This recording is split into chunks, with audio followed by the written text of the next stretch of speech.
जैसे को तैसा। डब्बू अपने मोहल्ले का सबसे खिलनरा लड़का था। खेलकूद का शौक तो दूसरे बच्चों को भी था, लेकिन जब कोई उन बच्चों से किसी काम के लिए कहता तो वो अपना खेल छोड़कर मोहल्ले वालों का काम जरूर कर दिया करते थे। मगर डब्बू वादा करने के बाद भी खेल में मस्त होकर काम को भूल जाता और इस तरह मोहल्ले वालों को परेशानी उठानी पड़ती। एक दिन की बात है, डब्बू के एक दोस्त इमरान की बड़ी बहन नाजी आपा ने उसको बुलाया। डब्बू भाई, रात के खाने पर कुछ मेहमान आ रहे हैं, ये सामने वाली दुकान से एक सेर गोश्त ला दोगे? बड़ी मेहरबानी होगी। बस इतनी सी बात? वो इमरान बाहर गया हुआ है, वरना तुमको तकलीफ ना देती। नाजी आपा, इमरान नहीं है तो क्या हुआ, मैं भी तो आपका भाई हूँ। ये लीजिए, बस गया और आया। अच्छा ये लो, पैसे ले लो और देखो भूलना मत। बेफिक्र रहिए नाजी आपा। डब्बू पैसे लेकर गली से निकलकर गोश्त की दुकान की तरफ बढ़ने ही वाला था कि उसे इमरान नजर आ गया। अरे इमरान, ये साइकिल किसकी है? किराए पर ली है, 50 पैसे घंटा। कहाँ जाना है? सर्कस देखने। सर्कस? शेर, चीते और हाथी का मुकाबला, मौत का कुआं, मजे मजे के खेल, मजे मजे के खाने। चलोगे तुम भी? हाँ क्यों नहीं, जरूर जाऊंगा। ऐसे वैसे भी हैं या वैसे ही? बेफिक्र रहो, ऐसे ही पैसे हैं। तो आओ बैठो साइकिल पर।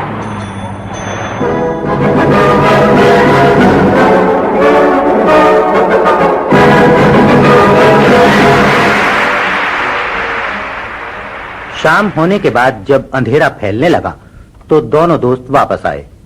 पहले किराए की साइकिल वापस की, फिर हंसी खुशी घर की तरफ चले। नाजी आपा ने जैसे ही डब्बू को देखा वो उस पर बरस पड़ी। उस वक्त के गए गए अब वापस आए हो, गोश्त कहाँ है? वो तो मैं बिल्कुल ही भूल गया। भूल गया? कोई बात तुम्हें याद भी रहती है या नहीं? मेरी ही भूल थी जो मैंने तुम पर एतबार कर लिया। अब मेहमानों को खिलाऊंगी क्या तुम्हारा सर? गलती हो गई नाजी आपा, माफ कर दीजिए। माफ कर दीजिए? तुमको किसी काम के लिए कहना ही नहीं चाहिए। अच्छा खैर, लाओ पैसे वापस करो। पैसे? वो तो सर्कस में खत्म हो गए। जब नाजी आपा को मालूम हुआ कि गोश्त के पैसों से सर्कस की सैर हुई है तो वो डब्बू पर खूब बिगड़ी। बल्कि इस बात पर तो इमरान को भी गुस्सा आ गया, मगर अब क्या किया जा सकता था? पैसे खत्म हो चुके थे, गोश्त आया नहीं था और मेहमानों के आने का वक्त आ चुका था।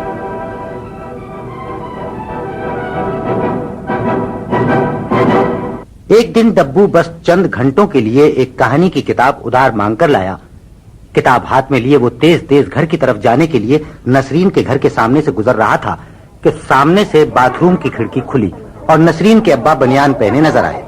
डब्बू बेटे, डब्बू बेटे।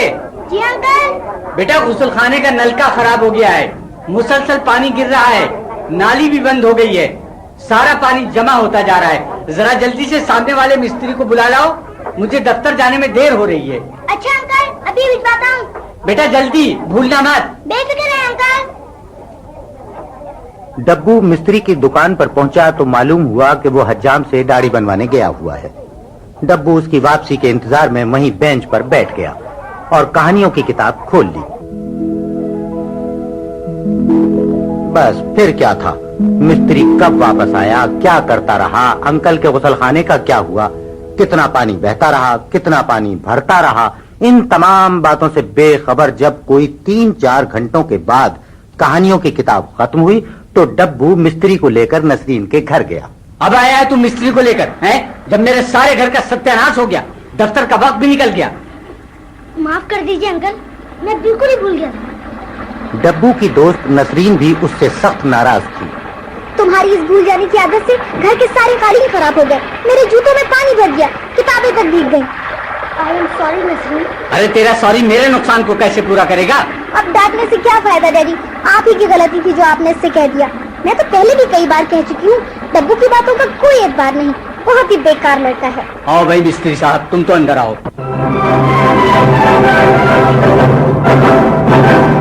डब्बू की ये भूल जाने वाली आदत और लापरवाही दिन ब दिन बढ़ती रही।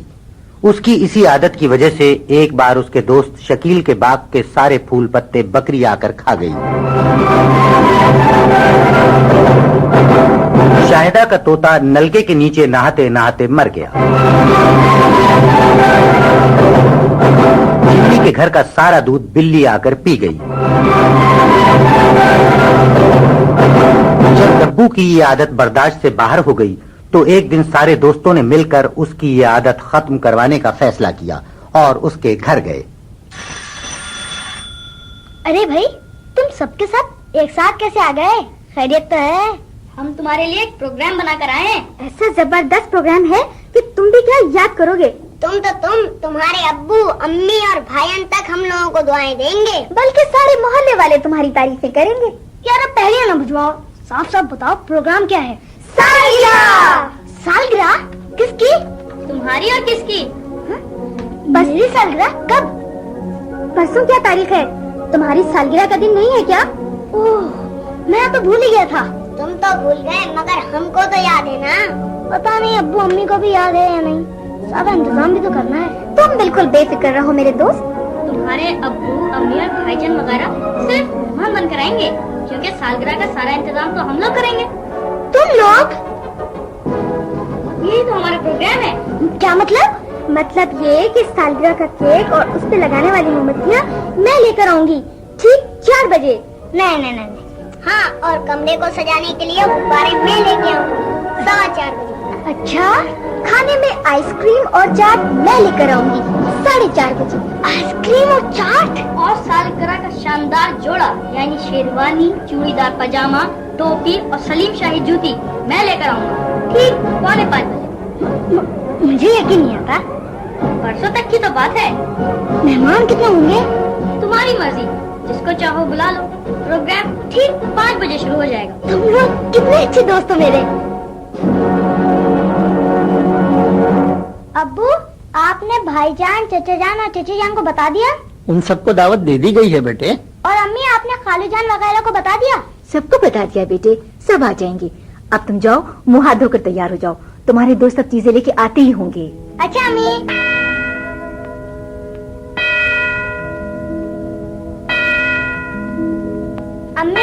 अम्मी, शायद केक और मोमबत्तियाँ लेकर आ गई? नहीं बेटे, अभी तो नहीं आई। ओ मम्मी, 4 बज गए। आती होगी बेटे, किसी काम में फंस गई होगी। अम्मी, शकील गुब्बारे लेकर आ गया? नहीं बेटे, अभी नहीं। 4:15 बज गए अम्मी, वो अब तक क्यों नहीं आए? आ जाएगा बेटे, आ जाएगा। अम्मी, सालगिरह का जोड़ा लेकर इमरान आ गया? नहीं बेटे, अभी तो कोई भी नहीं आया। 4:45 बज गए, कहाँ रह गए ये सबके सब? बेटे, तुम्हारे दोस्त तो नहीं आए, मगर अब मेहमान आने वाले हैं, तुम बाहर तो चलो। अम्मी, मैं आज के दिन पुराने कपड़े पहनकर बाहर जाऊँ? मेहमानों से कैसे मिलूं? ना केक, ना मोमबत्ती, ना गुब्बारे, ना चाट, ना आइसक्रीम। शायद वो लोग आ गए, आइए देखें। भाईजान, आप? क्यों भाई, ये तुम्ही ने तो मुझे और मेरे दोस्तों को बुलाया था, तो हम लोग आ गए ठीक 5 बजे। मगर ये क्या, न गुब्बारे, न केक, न मोमबत्तियाँ। ये तुम्हारी सालगिरह नहीं हो रही क्या? जी, हो तो रही है, मगर शायद वो लोग आ गए। खालू जान, हाँ?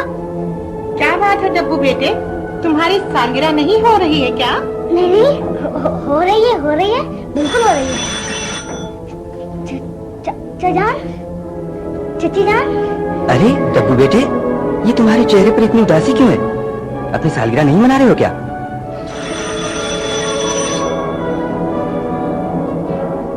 डब्बू बेटे, सारे लोग आ गए हैं। तुम्हारे भाईजान, उनके दोस्त, खाला अम्मी, खालू जान, चचा जान, चची जान और तुम्हारे मेहमान बच्चे। अब क्या प्रोग्राम है भाई? मैं क्या करूं? वो शायदा की बच्ची, अभी 4 बजे तुम्हारे? भाई सिर्फ देर हो गई। अच्छा, केक और मोमबत्तियां गाए? ओ, वो तो मैं भूल गई। इसमें बिगड़ने की क्या बात है? तुम भी तो मेरे तोते को नलके के नीचे से हटाना भूल गए थे। बेचारा नहाते नहाते मर ही गया। ओह शायदा।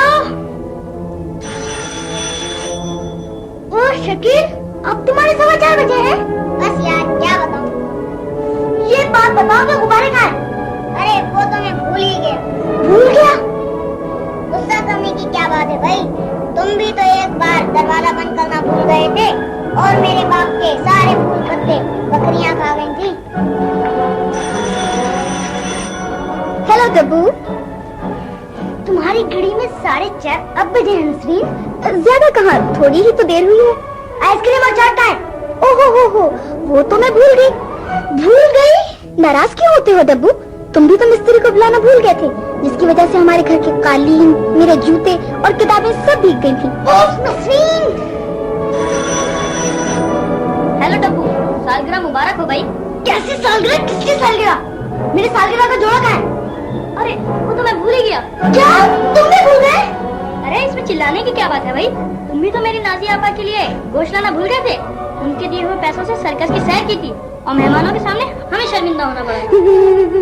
तुम लोगों ने मेरे साथ अच्छा मजाक नहीं किया। मजाक तो हमारे साथ हुआ है डब्बू बेटे। तुमने जो कुछ अपने दोस्तों के साथ किया उसका तुम्हें तो सबक मिल गया, मगर हमें किस बात की सजा मिली? आइए आइए, आप सब लोग मेरे साथ ऊपर वाले कमरे में चलिए। आप लोगों के लिए मैं इंतजाम करती हूँ। आइए आइए ना।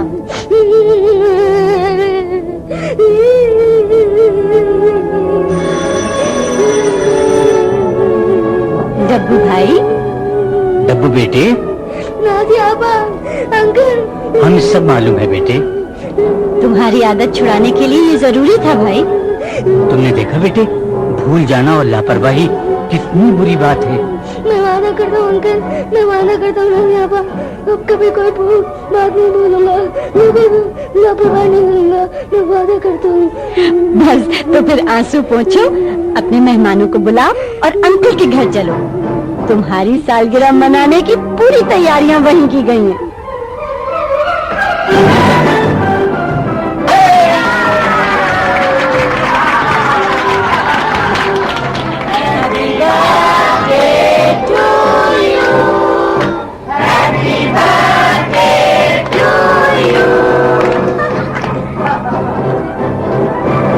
दिन के बाद से डब्बू बिल्कुल एक नया लड़का बन गया। न अब वो किसी काम को भूलता है, न लापरवाही करता है। सारे मोहल्ले वाले उससे बेहद प्यार करते हैं। डब्बू अपने दोस्तों, नाज़ी आपा और अंकल का बहुत शुक्रगुजार है कि उन्होंने इतना अच्छा सबक सिखाकर उसकी इतनी बुरी आदत खत्म करा दी।